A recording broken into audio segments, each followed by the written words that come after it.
Pembina Harapan Bangsa Universitas Tadulako, dia berjuang di baktinya di derma perguruan tinggi, mengembangkan ilmu dan penelitian, mengabdi negara, tuju cita-cita, sentosa merata di Nusantara. Assalamualaikum warahmatullahi wabarakatuh. Perkenalkan, nama saya Rudi Setiawan Maji, stambuk D50121041 dari Prodi Statistika. Saya di sini akan menjelaskan salah satu fungsi bahasa Indonesia, yaitu sebagai alat komunikasi. Selamat menyaksikan.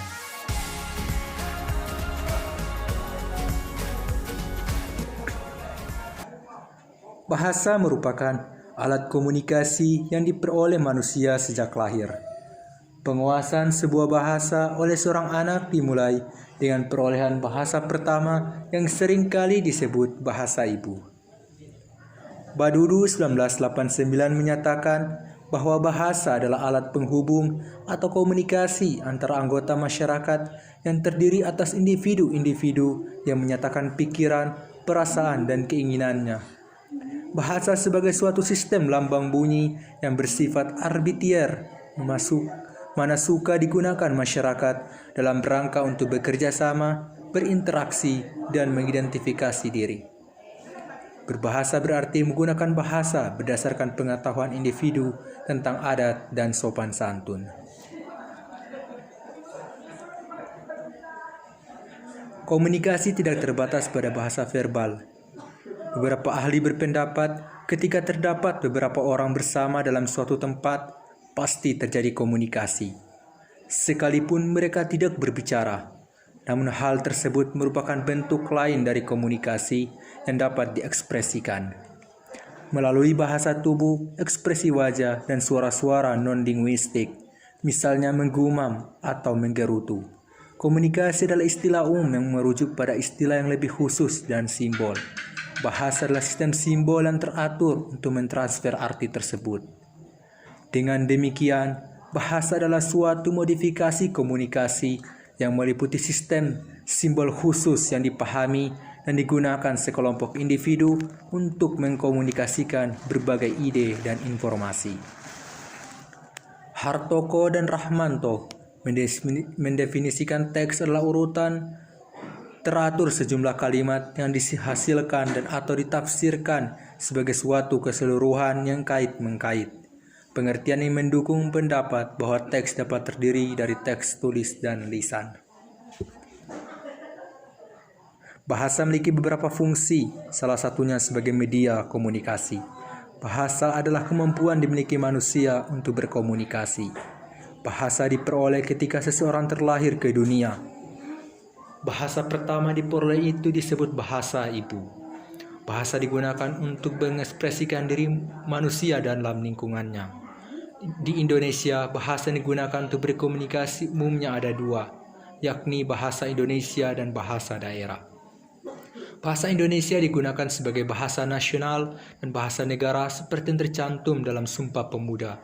Artinya, bahasa Indonesia digunakan oleh seluruh masyarakat Indonesia dari berbagai daerah dan digunakan dalam agenda kenegaraan. Adapun bahasa daerah seperti bahasa Jawa, bahasa Minang, bahasa Batak, Mandailing, dan lainnya digunakan untuk berkomunikasi di daerah tertentu. Indonesia merupakan negara yang terdiri dari beberapa pulau dan daerah. Bahasa yang digunakan untuk berkomunikasi di setiap daerah berbeda. Akan tetapi, masyarakat Indonesia disatukan dengan satu bahasa, yakni bahasa Indonesia, di mana bahasa Indonesia menjadi bahasa utama bagi masyarakat dan negara Indonesia. Dengan begitu, bahasa Indonesia menjadi alat komunikasi utama di Indonesia. Dengan adanya bahasa Indonesia sebagai alat komunikasi utama, rakyat Indonesia tidak akan terpecah belah karena dapat disatukan dengan bahasa langsung. Bahasa Indonesia digunakan dalam berkomunikasi secara langsung maupun tidak langsung. Dalam berkomunikasi langsung, biasanya seseorang akan bertatap muka dengan lawan bicaranya. Sedangkan secara tidak langsung dapat kita temukan pada simbol-simbol tertentu. Seperti adanya gambar rokok dengan garis silang. Masyarakat umumnya mengerti dengan simbol itu yang berarti dilarang merokok. Selain itu, bahasa Indonesia juga memiliki fungsi lain, yakni sebagai fungsi teks dalam pembelajaran bahasa Indonesia. Bahasa Indonesia digunakan sebagai media pembelajaran berbasis teks.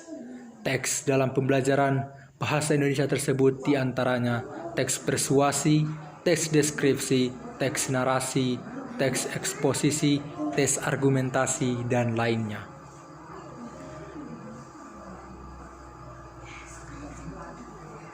Bahasa Indonesia berfungsi sebagai alat komunikasi.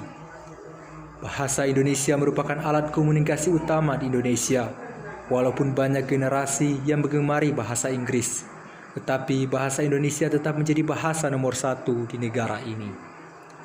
Bahasa sebagai alat komunikasi bermakna bahwa bahasa merupakan deretan bunyi yang bersistem, berbentuk lambang, bersifat arbitrer, bermakna konvensional, unik, universal, produktif, bervariasi, dinamis, manusiawi, dan alat interaksi sosial yang menggantikan individual dalam menyatakan sesuatu atau berekspresi kepada lawan tutur dalam suatu kelompok sosial sebagai alat untuk berkomunikasi dan identitas penuturnya.